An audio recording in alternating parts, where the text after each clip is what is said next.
This is my first hands-on look of the Samsung Q950TS 8K QLED TV.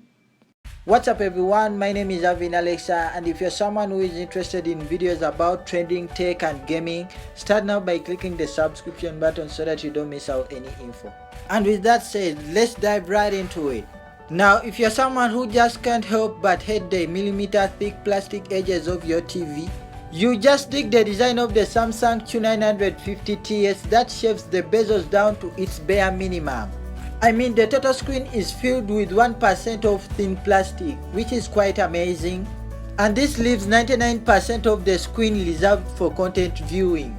The screen is also 15mm thick, however it bends with the wall if wall mounted, casting colorful light on any background drop in an almost Philips ambient light way.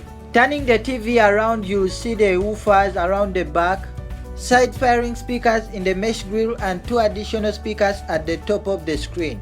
In fact, Samsung says that adding them together you have a basic 1.5 surround system that can be combined with a soundbar to create a larger sound stage. So far, Samsung has only announced 3 screen sizes for the Samsung Q950TS, which includes a 65-inch, 75-inch and the 85-inch version. Next, let's talk about its performance. Now, because this is Samsung's high-end QLED, we can always expect some substantial picture performance colors on the demo screen, as you are just seeing it. The pictures on the screens you are seeing have good details, high peak brightness and great contrast. That's all thanks to the quantum dot technology Samsung has been refining over the past few years and the new AI quantum processor that effortlessly upscales content up to over 33 million pixels, which means even if you close your eyes halfway you can still see a clear image. Other nice touches in terms of picture performance are the adaptive lighting feature that raises or lowers brightness depending on the conditions of the room gently.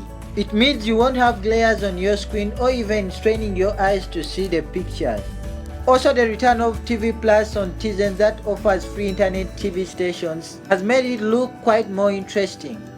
There are also 2 new audio features worth calling attention to. One is called Object Tracking Sound Plus that offers Dolby Atmos-like effects, and the other is called Active Voice Amplifier that boosts the dialogue when the TV detects higher than usual ambient noise. Honestly, Object Tracking Sound Plus isn't as good as Dolby Atmos would sound on a discrete soundbar, but it's a huge step up from the 10-watt down-firing speakers we are used to seeing on flagships of flat screens from other manufacturers. Also, another feature to take note of is the Samsung's health tracking.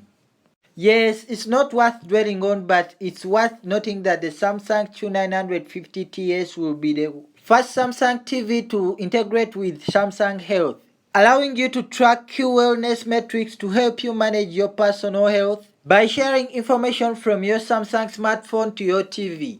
Some of these metrics include time spent meditating, calories burned, weight, glucose levels, and sleep patterns, mentioned but a few. Now, some of the things which raises a red flag for the Samsung's Q950TS include the object tracking sound which isn't Atmos, a healthy app which raises privacy concerns, and a no Dolby Vision support. But truth, all those are just minor concerns. Now, you can also share your thoughts in the comment section right below if you think the 8K are worth buying. I mean, guys, companies now making tech which is compared to the human eye or even better than the human eye. But anyway, just leave down a comment below, and also don't forget to subscribe and give this video a thumbs up if you think it was informative. And with that said, bye. Thanks for the support.